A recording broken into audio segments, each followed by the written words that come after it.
Bonjour à toutes et à tous. Aujourd'hui, je vous propose une petite vidéo rapide pour vous montrer comment fonctionne l'analyseur de citations du site philosophia.com. Alors, pour cela, nous allons entrer une citation de Coluche que j'aime bien. Je pense que vous aussi. Et je vais vraiment la saisir parce que l'idée, c'est de vous montrer quand même de A à Z comment fonctionne l'outil. Et donc la citation de Coluche, c'est celle-ci. Ce n'est pas parce qu'ils sont nombreux à avoir tort qu'ils ont, qu'ils ont raison. Alors, l'auteur, c'est Coluche, oui. C'est parmi mes auteurs préférés et vous voyez que ça figure déjà dans la liste de mes citations, des auteurs cités. Et donc, une fois que j'ai entré comme ça la citation et avec l'auteur, je lance le processus. Ce que va faire l'IA, c'est que à partir de la citation et de l'auteur, l'IA va nous proposer trois angles d'attaque. Et il y a encore moyen de choisir parmi ces trois angles d'attaque ou encore de proposer carrément un angle d'attaque personnalisé si les angles d'attaque proposés par l'IA ne nous conviennent pas. Donc, on attend quelques secondes et je pense que ça y est là, une fois que quelques secondes passées, on clique sur le bouton initialisation. Alors, vous voyez là que c'est assez rapide, hein. Voici trois angles d'attaque sous forme de questions de réflexion qui pourraient aider à explorer le sujet proposé par Coluche. Réflexion sur le rapport entre vérité et consensus, analyse des biais cognitifs et de la psychologie sociale, et enfin, interrogation sur la responsabilité individuelle face à l'opinion publique. Alors,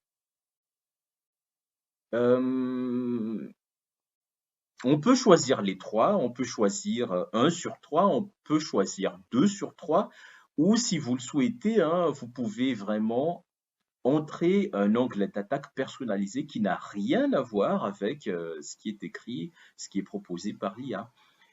Pour le coup, moi, je vais prendre les deux, le premier et le deuxième, réflexion sur le rapport entre vérité et consensus, parce que ça me semble refléter le mood que j'ai envie de partager avec vous par rapport à cette citation. Et donc, je copie et je colle sur la fenêtre réservée à cet effet. Validez votre choix, choix de l'angle d'attaque, réflexion sur le rapport entre vérité et consensus, analyse des biais cognitifs et de la psychologie sociale. Comme je vous l'ai dit, hein, il y a moyen, par exemple, de rajouter des idées à vous. Si vous le souhaitez, là, vous saisissez analyse selon l'idée originale de Coluche, par exemple. Bon, n'importe tout ce que vous voulez, hein, vous pouvez changer carrément, vous pouvez mettre des prompts supplémentaires. Mais pour le coup, on va s'arrêter à ces deux angles d'attaque parce que ça me semble vraiment déjà suffisant pour analyser la citation. Alors, une fois que j'ai choisi l'angle d'attaque, je confirme et l'IA va analyser cette citation avec l'angle d'attaque que nous avons entré. Ça va prendre un certain temps, je dirais 30-40 secondes. Et entre-temps, ce que je vous propose, c'est de voir que, vous voyez sur là, en fait, sur le côté, il y a moyen d'éditer votre profil. Alors, le temps que l'IA analyse la citation, je vais vous montrer à quoi ça ressemble à l'interface d'édition de votre profil. Alors, vous avez ici la possibilité de changer le prénom, le nom, en fait, les informations de connexion qui vous ont été envoyées par email lors du processus d'inscription. Et aussi, vous avez la possibilité de modifier le mot de passe, choisir un nouveau mot de passe comme bon vous semble. Le seul élément qui n'est pas possible de changer, c'est l'adresse email. Pour cela, si vous souhaitez vraiment changer votre adresse email de connexion, vous pouvez me contacter et on va trouver une solution. Je vais faire ça à la main pour vous. Il n'y a pas de souci, hein. Vous m'envoyez juste un email et on le fait ensemble. Alors, voilà, c'était pour vous montrer en fait hein, ce qui se trouve sur cette interface, ce bouton. Lorsque vous cliquez dessus, vous arrivez à l'interface d'édition de connexion. Et c'était aussi pour attendre que l'IA fasse l'analyse de la citation de Coluche avec l'angle d'attaque que nous avons entré. Alors, maintenant que je pense que c'est fait, on va vérifier tout de suite. Je clique sur Introduction et voilà, on a une introduction par rapport à la citation de Coluche.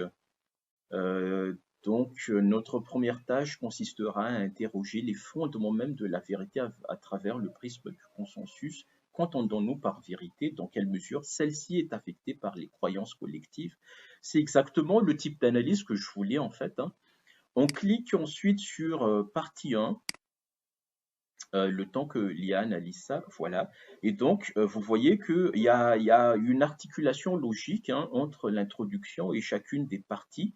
Là, par exemple, on est dans la vérité, le consensus, tel que annoncé dans l'introduction.